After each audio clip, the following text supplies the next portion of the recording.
Isang mapagpalang araw sa ating lahat. Kamusta na po kayo? Samahan ninyo po ngayon at pagnilayan natin. Ito, hindi lang uniforme, tao rin ang pulis. Sa motto ni Pope Leo XIV, in the one, we are one. Because we belong to one God, we must treat each other as one family. Hindi lang uniforme, tao rin ang pulis. Bago ang lahat ng balita at batikos, alalahanin natin ito. Hindi lang uniforme ang suot ng pulis, may puso, may pamilya, may paninindigan din sila. Pulis na naman. Madalas yan ang linya kapag may balita. May raid, may huli, may issue.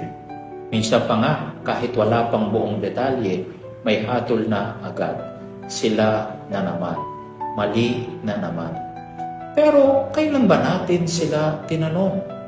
Kamusta ka, sir? Kumain ka na ba, ma'am? Anong kwento sa likod ng badge mo? Sabi nga po ni Pope Leo XIV, in the one, we are one, dahil iisa ang Diyos na pinagmumulan natin. Dapat ituring ang bawat isa bilang kapamilya, hindi bilang kaaway, hindi bilang estranghero. Hindi dahil pulis sila ay hindi na sila pwedeng unawain. Hindi dahil may ilang sumablay ay wala na matino. Oo, may mga pulis na nagkamali, pero hindi ba sa bawat profesyon may pagkakataong may nagkukulang? May mga opisyal na hindi naging tapat sa kanilang tungkulin.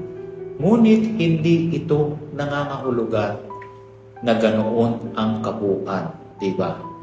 Sa bawat pulis na sumasablay, may isang tahimik na bayani. May isang tumatakbo papunta sa panganib habang tayo'y tumatakbo palayo. May isang hindi umuwi para lang tayo makauwi ng ligtas.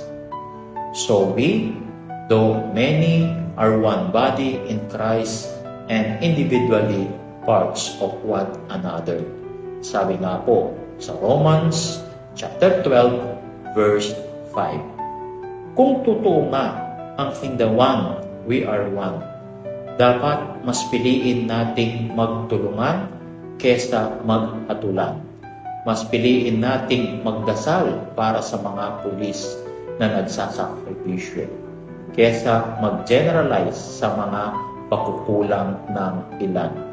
Mas piliin nating kilalanin ang tao, hindi lang ang uniforme. Pulis na naman, sana'y hindi na maging linya ng pagkutya, kundi maging simula ng malasakit. Pulis na naman, baka pagod na siya. Pulis na naman, baka may pamilyang hinihintay siyang makauwi. Pulis na naman, baka kailangan niya ng dasal at hindi ng duda. Because we belong to one God, we must treat each other as one family. Sa pamilyang ito, ang pulis ay hindi tagalabas. Kasama sila, tao sila, pagod sila, at higit sa lahat, may puso rin sila. Kaya nga po, sa bagong Pilipinas, ang mithiin ng ating mga kapulisan ay ating kaligtasan.